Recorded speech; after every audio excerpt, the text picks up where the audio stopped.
this lady thought she was pregnant with twins and she had 8 babies. It was optimal. They were redoing all, it's like that was 10 years ago. And they're trying to do it as now, right? You were not going down that rabbit hole. No, but I thought it was funny how they took a 10-year-old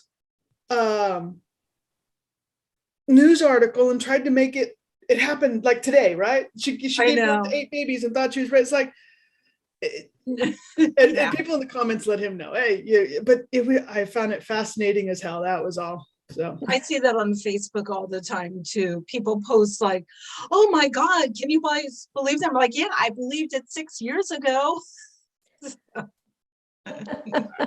Let's see. There we go. So we are live and hopefully people will join us. I got the chat open so they can ask questions and comments or whatever. All right. Hi, everyone. Who's not even with? Oh, someone said evening all. Oh, it's Kim. Okay. So hi, everyone. Mitzi. My dog is barking. Your cat's meowing. Yep. Yeah. Meow. He has like, I don't have an animal, so he has such an uncanny like timing, you know. Just as you want him to be quiet, he just decides to chat. Which cat is that, Theo? Theo, of course. I figured. The neediest cat there ever was. Well, cats do have staff, so you know. Yep. That's I'm in service all the time. So welcome to anyone and everyone who's joining us. We're the Ghost Gals. I'm Bonita, and this is Kimberly. Kimberly, whatever. And I'm Miriam. Hi. Tonight we have our friend Mariam Sardari. Your website, Mariam, is The Core Shift. Yeah, thecoreshift.com. Yeah. Thecoreshift.com. Also, your YouTube channel is thecoreshift.com. Yes. Mm-hmm. Lots of good information on that one. I like it. Lots of good messages. Yes, I do visit. Thank you. I visit a lot of places. No, you have wonderful, very really inspiring videos there. Short, little snippets of inspiration. Wonderful. Thank you. Just like liquid courage, 3 ounces. It's short, it's sweet, I mean, so you don't need a lot to get. I like that. Can I use that phrase? Absolutely. Liquid courage. I don't know where I got it from, probably some bar. Oops, I mean, somewhere on YouTube. Yeah, that's it. Yeah, that's it. I just want to say, I'm going to throw out one of my pet peeves right now. Like when I worked as a nutritional chef, nutritionists and dietitians were always saying, oh, don't eat fruit. There's so much sugar, but a glass of wine every night is okay. And I'm like, seriously? And then now we're in the spiritual world and people are always saying, oh, no coffee, no alcohol. But I did peyote and ayahuasca. Oh yeah, I do ayahuasca at least 3 times a year. Oh. Hey, like Benjamin Franklin said, God shows us that he loves us. He gave us beer, right? It's all natural. And I have a little wine tonight. It's natural. It's fermented and it's amoeba poo, but enjoy. It's tasty, right? When I started working with shamans, every shaman I've worked with, when we've done like where I go and I stay with them, starts their morning with coffee. And I say, but I was told you have to do green tea, otherwise you can't get in touch with spirit. And, they always think that's the funniest thing they ever heard. They're like, coffee is, the coffee is a sacred plant. So, it's very grounding. Do you know how much caffeine? There's more caffeine in green tea than there is in a normal cup of coffee. I'm espresso excluded. That's true. That's very true. Yeah. It tastes like that. Coffee's so much better.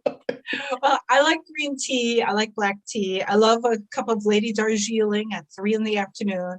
But mornings start with coffee.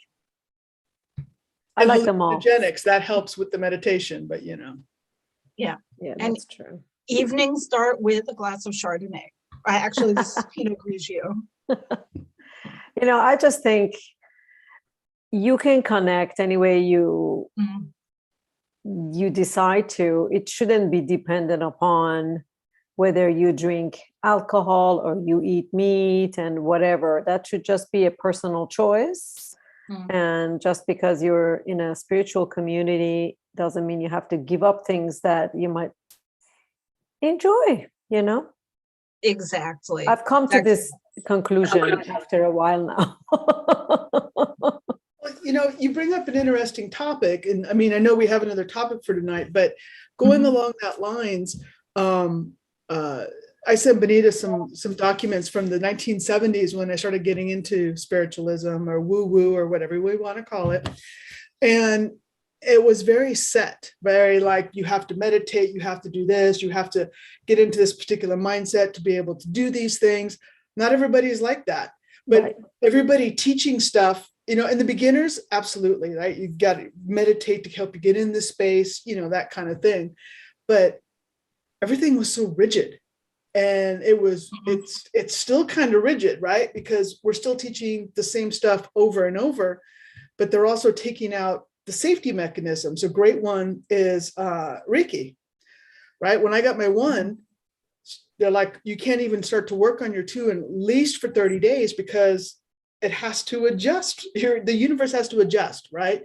And you have to purge some stuff, and you go through some shit, right? Whoops, sorry. Right. Some stuff. And I'm trying to keep it PG. And, you know, but there's people who are like, oh, you can get your 1, 2, and 3. Well, when you hit 3, you're either a master practitioner or you're going to become a teacher, right? So you kind of have to figure out which one you want to do.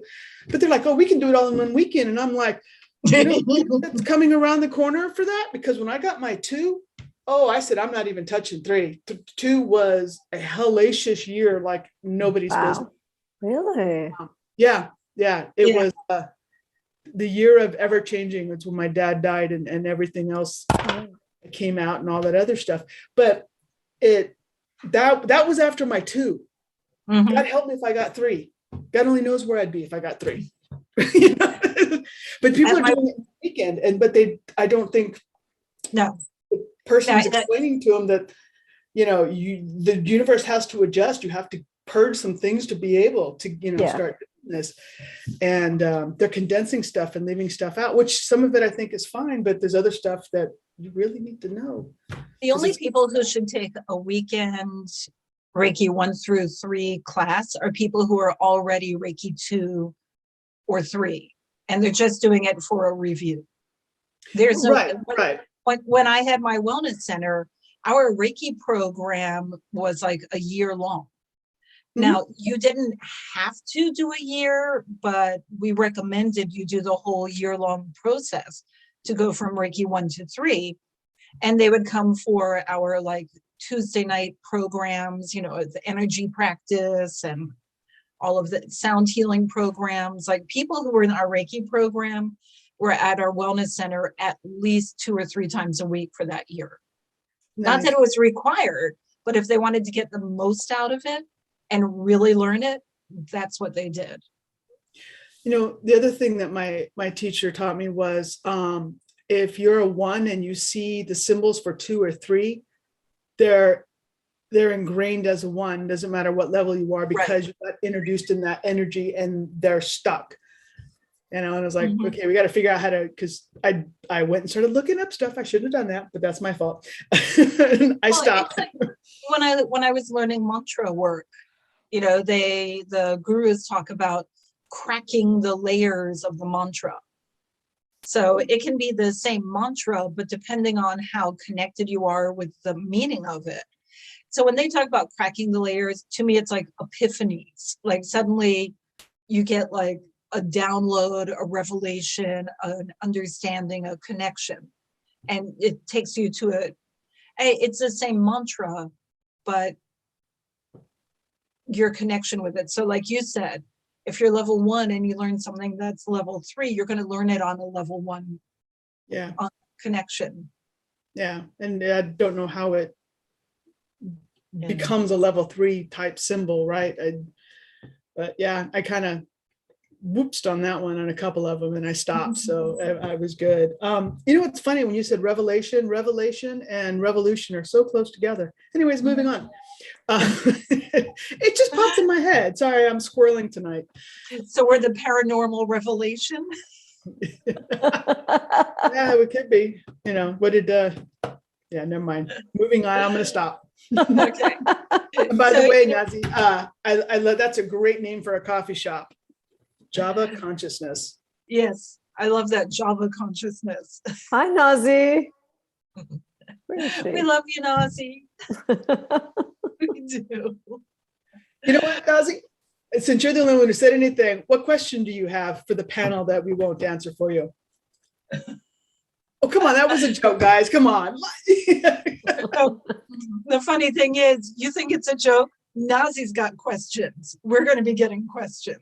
I No only question said about one. that. I said uno más. All right. So let's jump into the whole, like, Kim texted me a picture last night and I saw it this morning because I didn't see it last night, saying, what's wrong with this picture? And should I share the picture? Yes. Oh my God, that was funny. What's wrong with this picture? She's Okay. like, what? Oh, Miriam, she said hi. Okay. All right, here we go. Now, this is American football. Just need to make sure there we go. Okay. It's a little. So, okay, before we get in, Kim is always texting me pictures saying, what do you see? And I feel like I'm in one of those like elementary school, like find 13 differences in these two pictures. But with her, it is always like there's a ghost somewhere or an orb, or there's like, there's always something supernatural. So I'm looking at this picture going, where's the ghost? Where's the ghost? I don't see the ghost. Oh my God. So I missed the obvious. Take it away, Kim. So yesterday I was watching Tampa Bay and they were playing the Steelers, right? Yeah. Pretty sure. Anyways, Tampa Bay was playing somebody. I think it was the Steelers. Yeah. And I'm guessing Tampa Bay was the away team because they're in the white jerseys. Right. It was less than 5 minutes to go. And I noticed that the guy in the middle, the first 78 in the middle, made a great play. The guys were congratulating him. They were walking off the field. And I noticed the guy on the right is also 78. So I took a picture with my phone. It's not the best, but No. But it's very clear. Yeah. And it was just, I was thinking a glitch in the matrix, right? Because your football team, everybody has a number. You can't have the same number. And I thought about maybe it's a 9, but the way the guy on the right, his number comes down like the 7. I thought maybe a 2, but it doesn't come back across. So there was a lot of things that I couldn't discern. So I was just like, I'm thinking that's a glitch in the matrix, or like you were saying, Bonita, it's just a time message. Maybe that's him standing there. I don't know. Yeah, I thought maybe the Tampa Bay 98 is Anthony Nelson. He's a white guy. And yeah, neither one of them are on the middle and the right. Yeah. The only one that is white is number 65, and he's on the far left. Yeah. Yeah.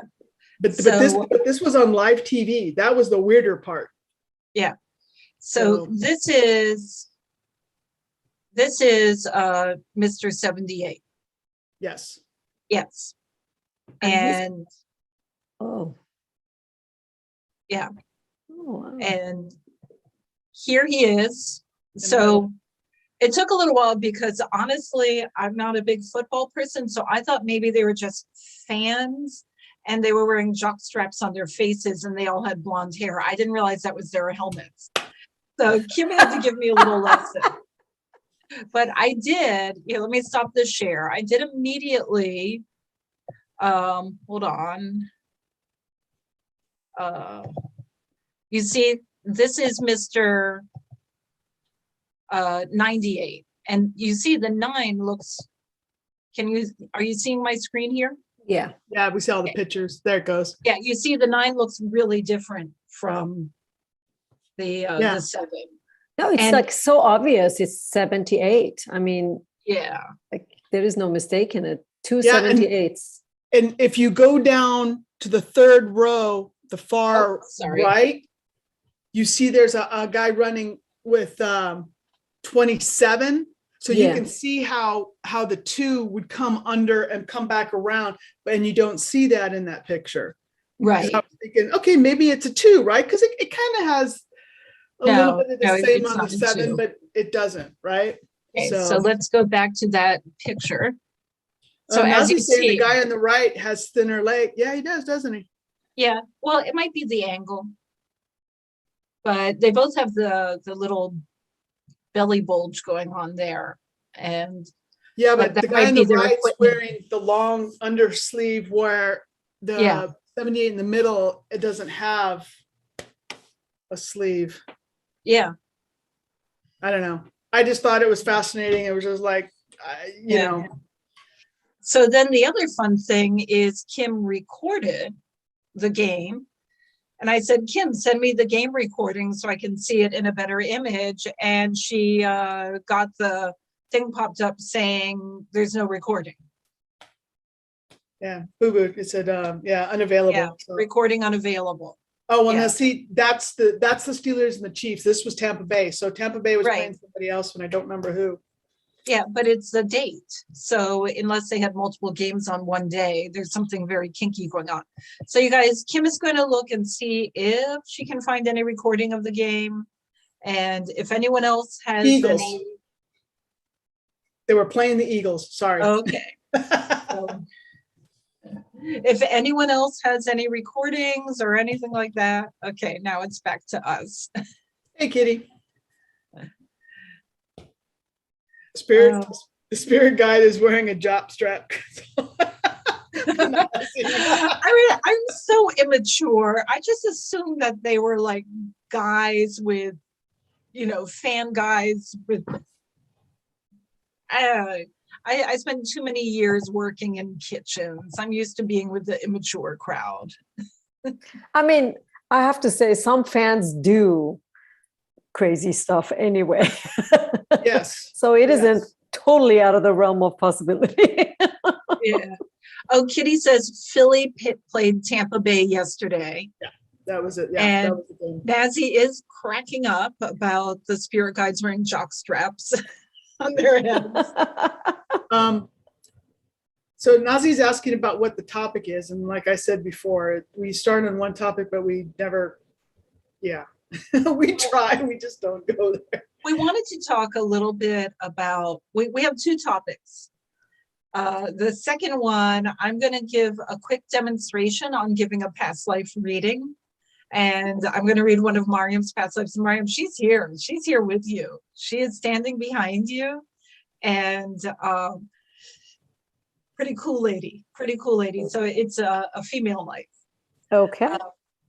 But we were talking about now that we're doing the ghost hunting stuff, there's pressure on us to prove that the photos we take are real or the sound or video image we capture is real. And the funny thing is, we've both taken pictures many times in the past of things that we go, oh, look at that. You can tell spirit's there. And it's just like an affirmation.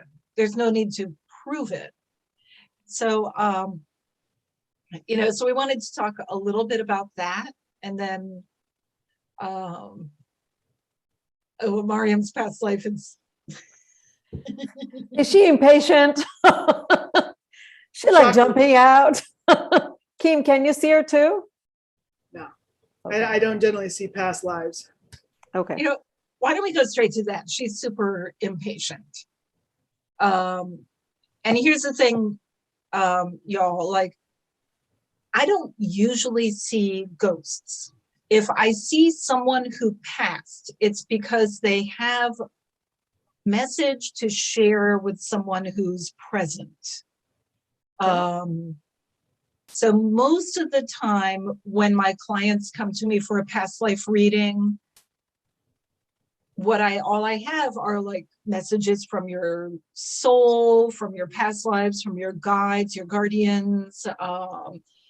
If you aren't always human, maybe your soul was originally from another collective or another dimension, or if like clients who, even though they are of the human collective, they really enjoy spending time, you know, on Venus or with the angels or whatever. So interesting things come forward, and they're generally pretty meaningful. And you know, I'll say to someone, you know, this is what I see, and they'll go, oh my God, that was my, you know, my imaginary friends when I was a child. I thought I made them up, or, you know, things like that. So, but I don't really see ghosts, generally speaking, unless they see themselves as lives that have not reconnected. Like, there's a difference between a ghost of someone who died and they're like, for whatever reason, stuck as a ghost, and a past life that they passed. They're aware of the fact that they passed. They just don't really feel like going back yet. So they're going to hang out longer. If I'm going to see a ghost, they're usually more like that. Or they're popping down for a message and then they're going to pop back up. Kim, you don't usually see past lives as a past life, although past life ghosts, you know, they're dead and they're still around. What do you normally see? Usually I see the pictures in my head, basically. And it's whatever's the energy in the area. You know, I'd be talking with somebody and it was like, hey, who's this person? They're about this tall, they're wearing this, that kind of thing. Unless they say a word, you know, they show me places, that kind of stuff. And it's usually just the in the area. Because it's, you know, reading the energy basically, but it's like, you know, in psychometry and photos, houses, keys, whatever, right? So it's just that type of thing. And usually I've seen both. I've had interactive. Now I did have that one in Hawaii when we walked in on the surgeon, and that was real time, right? So that was an actual, hey, there's a table here, there's, you know, stuff. So I see what's it called? Full apparitions, solid. Wow. I see a lot of those. Yeah. And it's, so it just depends what's going on and stuff like that. But I usually see those outside in the real world, like walking down the street, you get to a corner, you think someone's standing next to you, you turn to say hi and they're gone. You know, it's like, oh, okay. So, you know, that kind of stuff. So, but I generally, I've had them look at me and disappear, but I generally don't talk to them. Right. And when I see past lives, even if I don't acknowledge I see them, they know I see them. And sometimes they'll just be like, hi. I'm like, oh, hi. But sometimes, you know, they'll be like, hey, you get over here. Guys, I'll be right back. Just like. All right. But sometimes, like if I'm out in the woods, I'll see lots of animal spirits all around. And especially spirits. Mhm. Sorry, lots of things that are moving. Yeah. Now for tonight,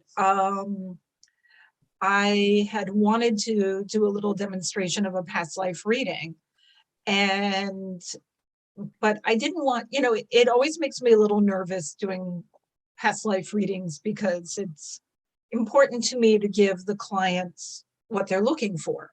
That that they feel like they have gotten their money's worth, and it's something that can help them with their personal growth and evolution with their life going forward.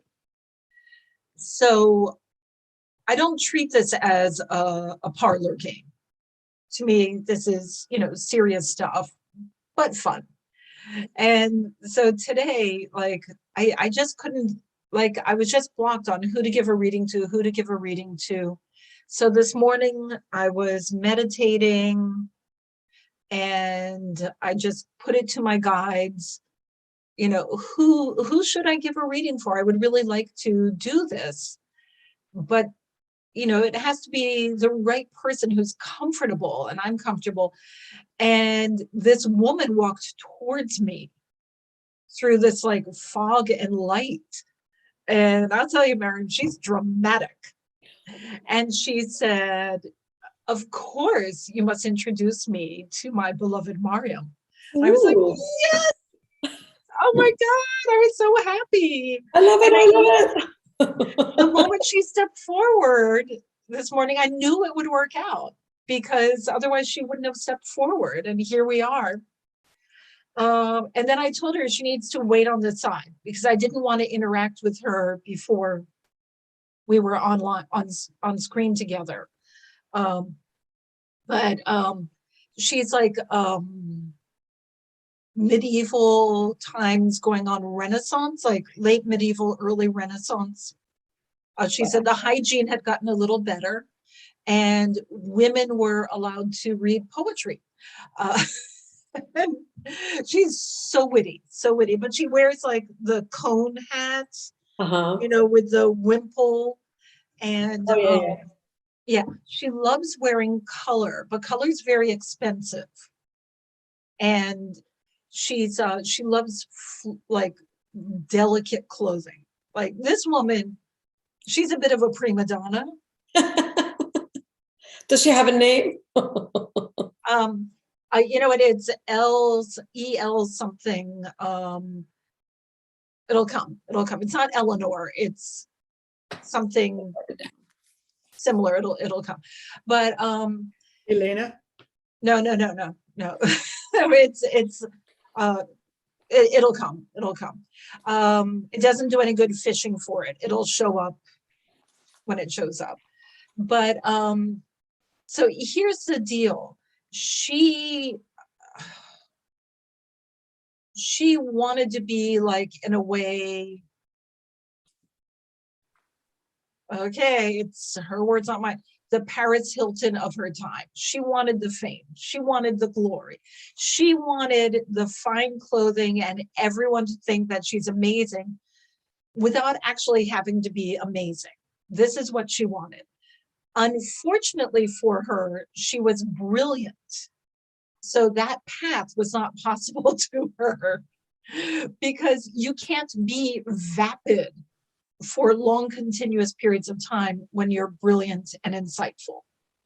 So she was forced on a path of actual being a thinking person. And yet she wanted notoriety. She wanted everyone to like bow down to her. Not by the nature of who her family was. She came from some money. And she's showing me like Spain, Italy. She had relatives in Spain, but she grew up in Italy. And she said it wasn't like it is now, because then it was like city-states, lots of small monarchies. So it wasn't like you're crossing the border from one country to another. And she said often the border lines would sort of shift back and forth depending. And she said, there was lots of ridiculous battles and lots of constant petty monarchs negotiating. So she,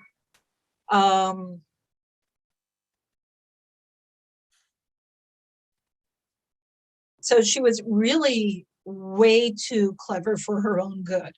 She spent a lot of time with being a woman. She had limited resources. She was not permitted to get a proper education, but as a lady, she got a lady's education. So she made sure that artists and poets and musicians were always in the house as her tutors. And among them, she would also sneak in chemists and medicinal workers. And she learned, like,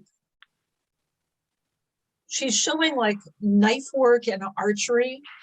And she said, if a woman's going to be clever, then she had better be able to defend her life. But she also became a master of herbal care and especially poisons. Oh, Yeah. Now, she's saying like poisons, toxins, and cures. oh, And part of it is knowing to be able to heal people who have been poisoned. Because she said people were so stupid back then. Oh, that looks good in their mouth. Oh, that tastes good. And oh, look, the meat's only a little rancid. She said, so if you wanted to help cure and heal people, you had to know all the poisons out there. right. But at the same time, it was her desire to become a lady of notoriety, which meant she would have to know how to, she had no problem knocking off competitors. Because she said women were born in an oppressed situation. If you didn't want to stay in the code, the format, then you had to be able to take care of yourself. Right. Yes. So she married, a son of like a magistrate, she's saying, and he wasn't someone anyone expected anything from. So she kind of made him. She made him a powerful man, and she was like, the woman behind the man.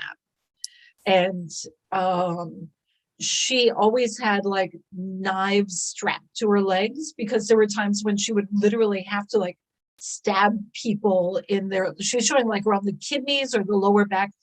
She's showing like the lower back left side. There's a part where you put like a dirk, stick something into someone. And But that's a femme fatale. That's an assassin. That's not a lady of notoriety. Well, she disagrees with you, because she said it was a tough time and she wanted to be rich, and she wanted everyone to think she was like, she wanted everyone to think that she didn't do anything to earn her fame and her fortune. Okay. So she had to fight really hard behind the scenes to give the impression that she was like the beautiful wife who hosted wonderful salons and stuff, but no one ever expected anything of her. And meanwhile, she was making her husband super. So I have a question. Can I ask a question? Of course. Why is she showing up? What is her relevance to now for me? Or is there one? Yeah. She said she's been watching you. And she's so funny because it's her desire to do nothing. But she feels like she always has to work really, really hard in order to earn her reward of doing nothing. And then she's a little bit like, then she has to watch everyone to make sure no one takes her doing nothing away from her. And she really has a very different moral code. So she likes your exotic look, because she's like, again, like Italian, Spanish background. So she also has like beautiful olive skin and raven hair, and very arched eyebrows, naturally arched. And she feels like you don't protect yourself enough.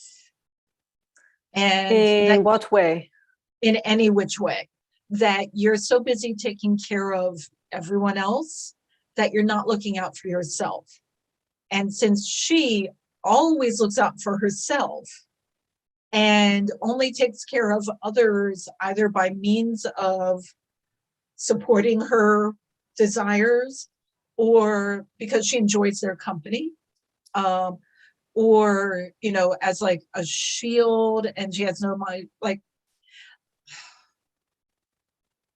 boy, she's almost like the epitome of Nancy Reagan, if Nancy Oh Reagan God. at the time. Oh, please don't say that. I'm so sorry. She's the one who's saying it. She's the Oh one my who's saying God. it. So, She's not winning any points with me at the moment. But you know what? She's really cool. She's really, really cool. But Okay. here's the thing. She's a powerhouse. And this was you. So, you know, this was you in a past life. So if you're, at some point, you'll need to find a way to embrace her, because she's come into your present life. And her life was for a purpose. Her life, she had in her life path, but she's saying survival skills. Survival skills. Because she said the few lives before her were mostly like altruistic or humility or stuff like that.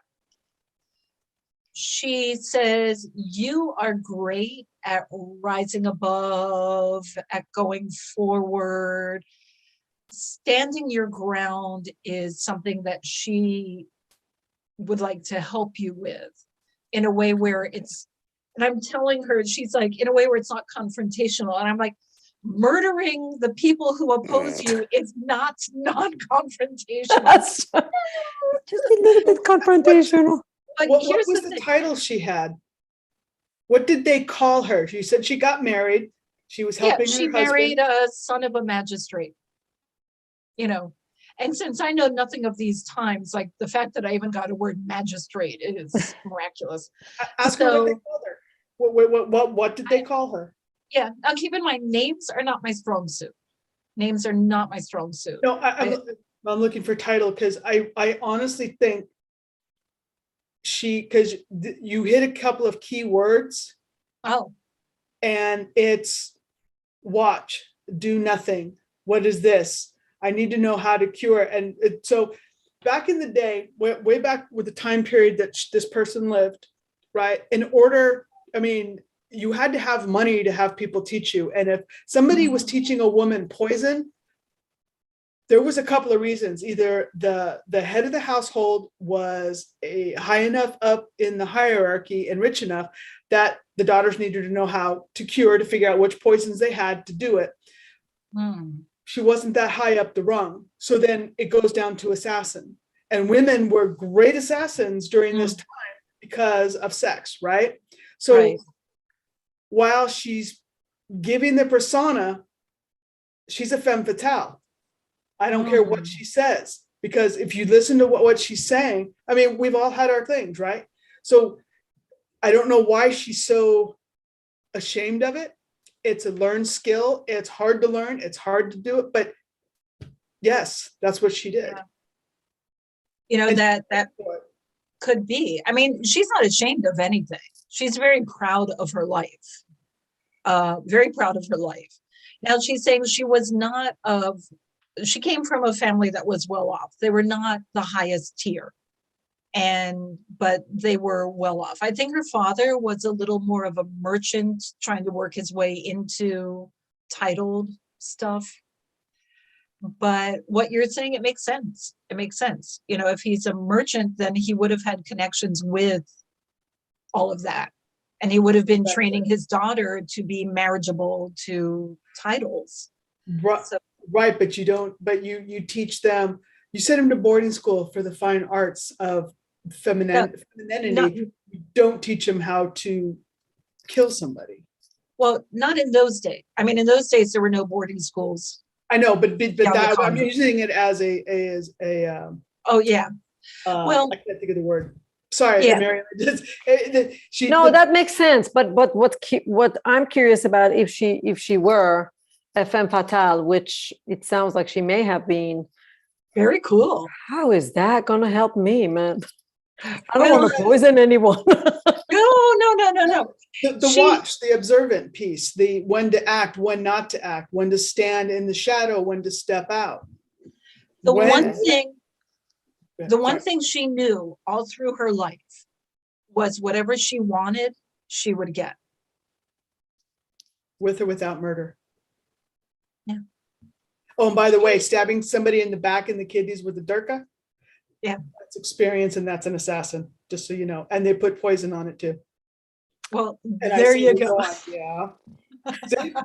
I know. That's okay. You were probably running around with me when I was over there, so that's okay. Sorry. No, it just, Yeah. No, she's saying ladies of courts in those days had to be more savvy than history records them as being. But yes, I totally agree with that, but not they didn't get their hands dirty. That's the thing. No. Lucretia Borgia. That's Adam's family. No, Lucretia Borgia, the sister of Sergio Borgia, that the book The Prince, Machiavelli's The Prince, was written about. She wrote the Italians.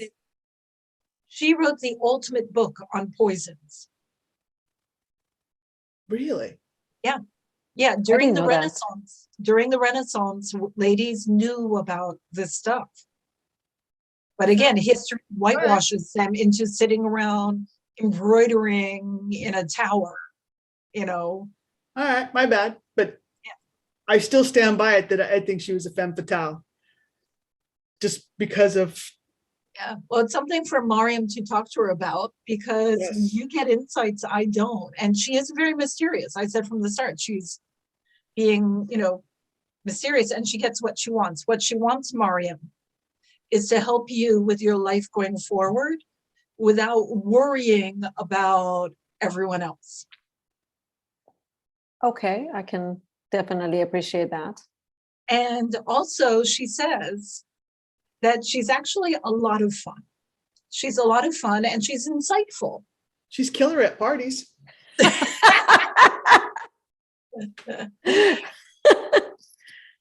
I mean, she certainly sounds interesting, to say the least.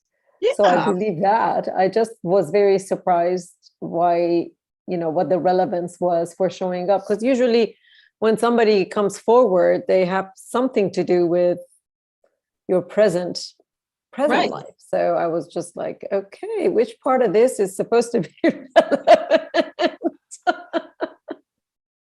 Absolutely. So she's forward, and it throws me a little off my connection game. Or I've given you messages before. Oh, you've given me zillions of, yeah. And so usually I get in the space, and with the live streaming and all of that, I'm gonna have to practice this more to stay in attunement. But she came forward today to meet with you. She had not planned on being part of this life. So she was not one of your past lives that felt compelled to be with you in this life to help you through your life challenges. Okay. She's coming in now. So it's funny, then the text that you sent me later, I felt that about how appropriate this is for you with the challenges you have in your life right now. This is interesting. Yeah, I would appreciate that little help. Yeah. And then I purposefully did not call you and have long conversation after our, hey, let's meet and do this, because I didn't want to get polluted by anything that you said or anything she said. But there's definitely a perfect match here of you're taking your life forward, and she's like, I know how to take things forward and how to move everything out of the way. Now she knows how to move energy out of the way, how to clear the path forward. Okay. Because she said her husband, a sweet guy, a sweet, well-intended fellow. So she had to always make sure, as he went forward on his path, that the path was clear and he was going forward to, where she wanted him to go. Okay. And that he was happy to do it because he was the husband. If he didn't want to do it, he could just say no. So she's very good at helping clear the path so that you can go forward. That's great. I would saying, "You welcome don't that. want to look left or right.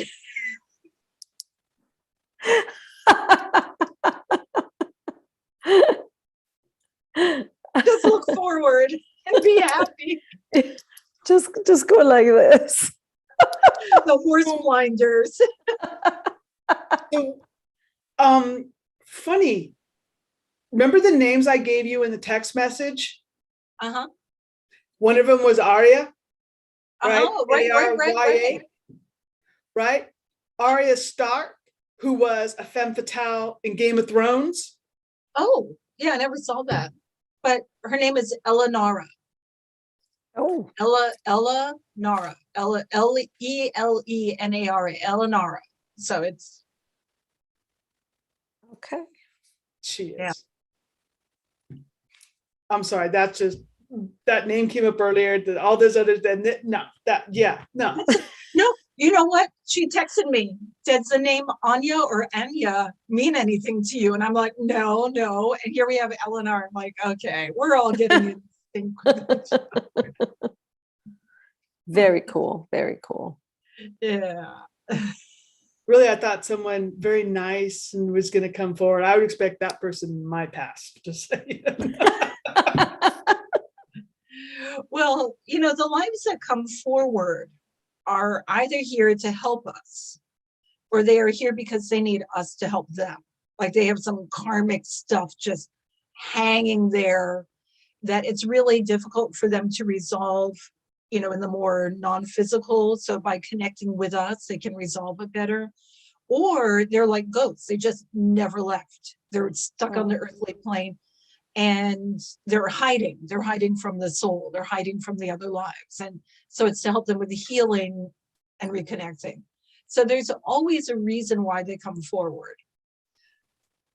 I'm asking Eleonora, and she's like, it wouldn't hurt for her to observe your empathy up close. You think? Okay. Oh, yeah. Just saying. Well, at least it's better than one of my past lives during which I probably maimed people or something, showing up now, At least she was kind of subtle about it. So you said she was Italian-ish? She was Italian, but she had Spanish relatives as well. And what's the word for assassin in Italian? Assassinino? Assassinina, probably, because she was. Yeah. Hey, you're right. Sorry, my bad. She's saying, okay, she's like, we're calling it assassin. She's calling it getting through the day. It's tomato. It's politics. Well, you know what? What age was she when she died? I'm curious. Or the year, whichever comes. No, I'm asking her. So she's showing childhood. Yeah, without question, her father was like a wealthy merchant sort of person. So merchants all had connections with assassins and stuff. And she was raised, she had sisters, and her sisters were more dutiful than her. She had brothers who went into father's business. She had vapid sisters who all married. And that's kind of like, she just envied how easy everything was for them, because all they did was giggle and put on dresses and walk in gardens. And they were like so simple. She wanted that, but she was cursed with genius. Evil genius. And her sisters all married. Her parents would say to each sister, here's like 5 suitors. Which one do you like the most? And they'd pick the one they liked the most and then go have a happy, vapid life. She so envied that because she had to work so hard to have what came effortlessly for them. And since she had to work so hard for it, she wanted to way outdo them. If they got like life to years, she would want to get into here. She was super competitive, but she said she would never harm her sisters. She doted on them because they were like simple, but they were, you know, her sisters, and she loved them. And she delighted in their mindless chatter. And she said if it weren't for her sisters, where would she ever have laughter in her life? Because she was too conniving. She's like, they're giggling, and she's like, whoa, ha, ha. So it was important for her in her life to have her sisters there. She had 9 children, but 1 died. 8 lived at least through childhood, a number of miscarriages. 9 children? Yeah, but she had servants. So, oh my word. Yeah, she said that's how you know she liked her husband. Because otherwise she would have sent him off to mistresses, but she at least she liked something. But she was very happy with her life. She was very happy with her life. You know, she felt like she had a good life. She loved her husband. She forbade him to have any mistresses. And the servants knew if they tried to like tempt her husband, they would be dead. Like, you don't even look at her husband the wrong way because that woman's coming after you. Kim's gonna say something. I don't have to say shit. Oh, sorry. I mean, come on. They knew if they did it, they'd be dead. I mean, come on. She wore the pants. He should wear the dress. I mean, that's what you do. You look at another guy, I'm going to cut your head off. I mean, you know. The servants are piling up in the backyard like cordwood. You know what? I'm really, really freaking curious on her name right now, honest to God. She's saying Eleonora. What last name and what region? Because there's a serial killer. She was not a serial killer, and she finds such a statement offensive when associated with her. All right, I'm sorry. Serial killers are insane.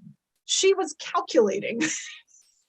She just stabbed people when they looked at her the wrong way, you know? Or that's not considered being a serial killer.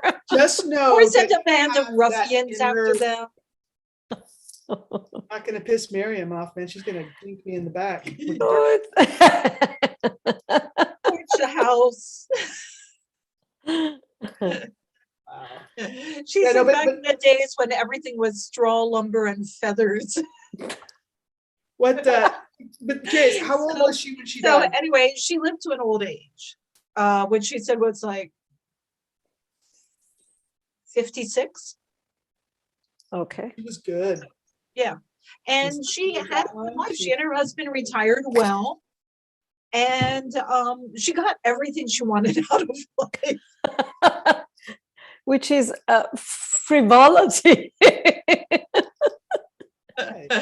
She got to laugh mindlessly with her sisters.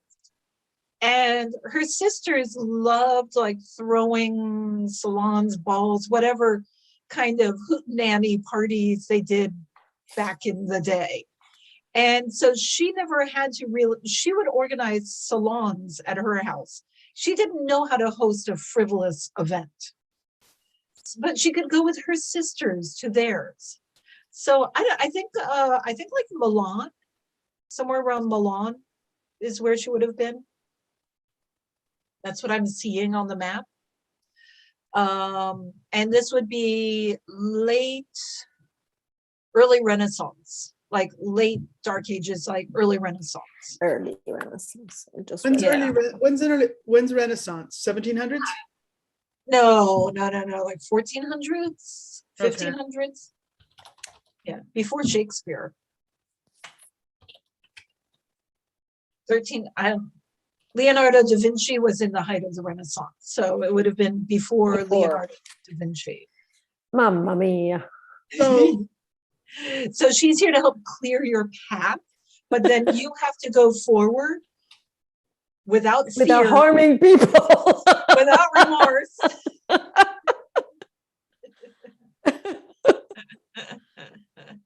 without fear, without remorse. Just keep going forward.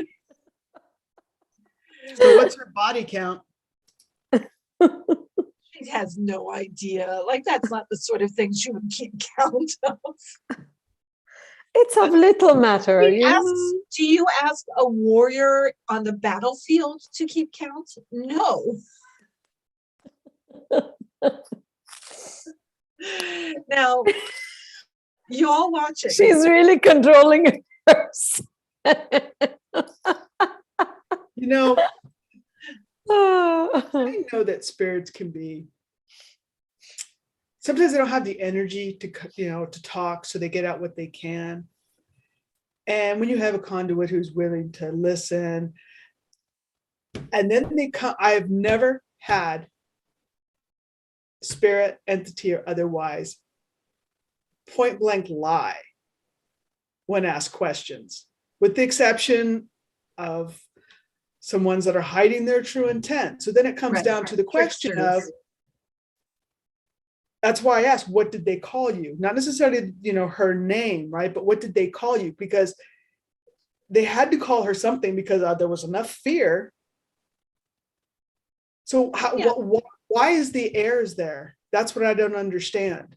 Well, it's also like, I'm not in my A game at this moment just because the three of us are talking and laughing. By the way, she's enjoying our laughter. She thinks that we're adorable. But also, like, the things that we ask are not always the messages they want to give. Like, I can't tell you how many times I'll have a woman client come to me and say, I want children. My marriage is almost falling apart because we're trying to have children. I want children. It's all I can think about.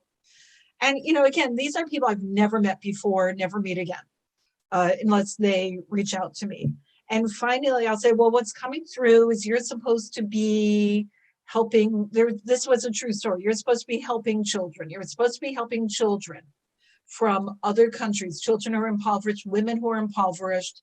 You are going to save a lot of women and children. And she's like, but all I want is, where's my baby? Where's my baby? For like a half hour, we're going through, and all this information was coming through. I was giving her names of organizations to work with, countries, cities, like places she's going to be presenting at, like all these hardcore visions. And finally, like, her guides were so mad. I was like, they don't care if you have children or not. There are no children on your life path, which doesn't mean there shouldn't be or can't be. It's all up to you. If you're not having a baby by birth, then adopt a child. But you need to stop focusing on this, because you're supposed to be married to your husband. The two of you have a soul contract, and he is supposed to help you, support you with your work, in which you will help thousands and thousands of women and children who are alive now and need your help. And you're going to help them with, and I listed some, like, learning technical skills, getting work, getting a better lifestyle. And she said, oh yeah, I was just offered that job, but I turned it down because I really want. I was like, you really need, like what people are asking about is not always what they want to bring through. So we met, like, finally she's like, oh my God, okay, now I understand. Children are not why I'm here. Children are why I'm here, but not me having a child, me helping children. And then she grabbed her husband and booked an appointment for him with me. And then the two of them had an appointment with me. It was the craziest day. My whole day was filled up with this couple as they finally had this epiphany that they didn't need to focus all their effort on having a baby. That there's other, and like this couple that was miserable and dejected in the morning was like super empowered, and she's on the phone, I'll take the job. And I was like, it was the craziest thing. So when we demand information, they're like, who cares what you're asking for? That's not what we want to share. What did people call her? They called her, like, my lady. She always wanted the highest title she could get, the finest clothing, the best of everything. And she made sure what she wanted, she got. that makes sense. But when you're presenting yourself one way and then the information coming across, I mean, it was freaking clear, especially when she said you get them from the back with the Durka. Dude, that's straight up assassin. You no, but yet it was Because still she's like, saying that's how it is in royal courts. That's how it is in politics. And do you send Kim's the not man, buying it. Kim's not buying it. and she's saying, do you send the man in the assassination cloak with twiddling his handlebar mustache? Or do you have a lady who can do a quick knife and move on that no one will suspect the lady? oh, I totally 100% agree. You send the lady, but you don't send your wife because you don't want blood on her hands. She said her husband was so sweet. That's why she married him. He was completely malleable and programmable. And she just put him on the direction and he did what she did. And she said he was very handsome and she loved him. Did he have a handlebar mustache? No. No. Thank you, Lord.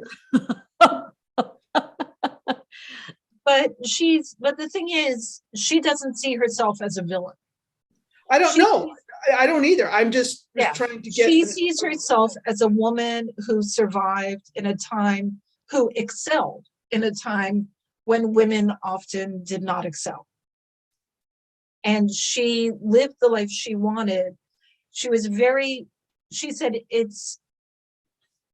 she doesn't claim she's brilliant because she's egotistical.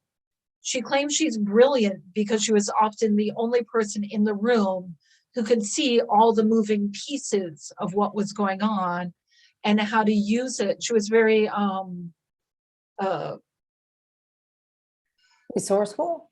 yeah, like she Savvy? could see how to use everything in the room at once to direct it towards her goal. So she was always like 10 steps ahead of everyone else. So what was she going to do with that? Stand in the background and let everything go to hell while she had a miserable life and didn't get what she wanted? Or make the most of it, go forward and claim her rightful due? And she said plenty of people murdered plenty of people back then. She wasn't the only one. No, I believe it. But she said, she and her husband, when he had accrued enough affluence and wealth, they pulled back from the politics of everything and became more like a dowager kind of, like, oh, now you all can enjoy while we relax and live off our investments. And, and she finally got what she wanted, to just like relax and have fun and have everyone adore and worship her without having to put any effort. So it took like 20 years of hard work, but then she got it. All right. Yeah, Nazi said 14th century. Awesome. She's more. Oh yeah, keep reading the little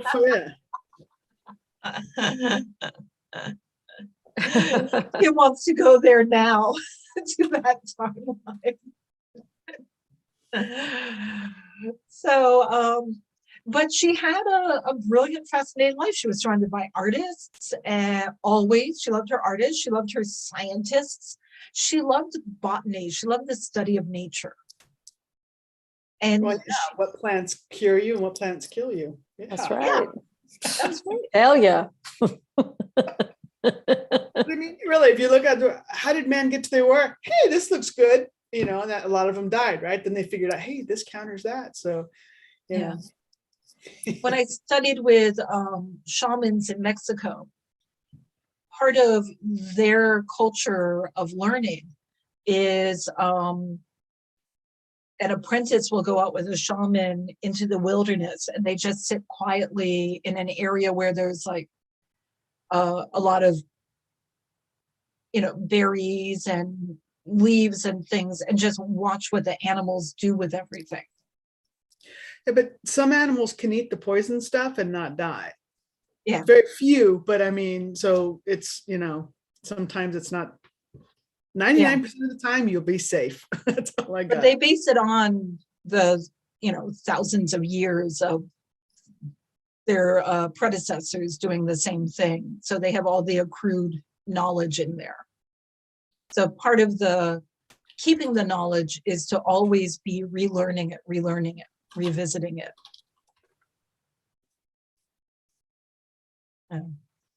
So Mariam, she was you in a past life. This was you.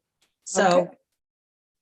everything, like, she's not you of this life. Her life was designed for different challenges and educational goals than your life. But you both come from the same soul. You're both the same. And she can help you with anything. If nothing else, just remembering what a badass you were once upon a time before you were you. Yeah, I could use some badassery now. Yeah. Yeah. Thank you. Oh, well, she wanted to come forward. And for everyone watching, Mariam is an amazing life coach. Like, literally among the best I've ever met in my life.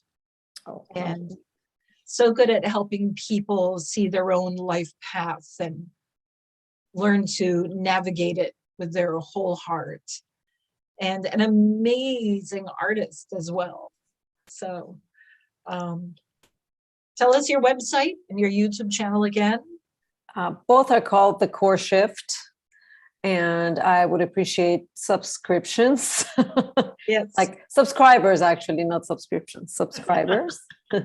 I am I'm going to be launching a new program soon. I'm working on a course.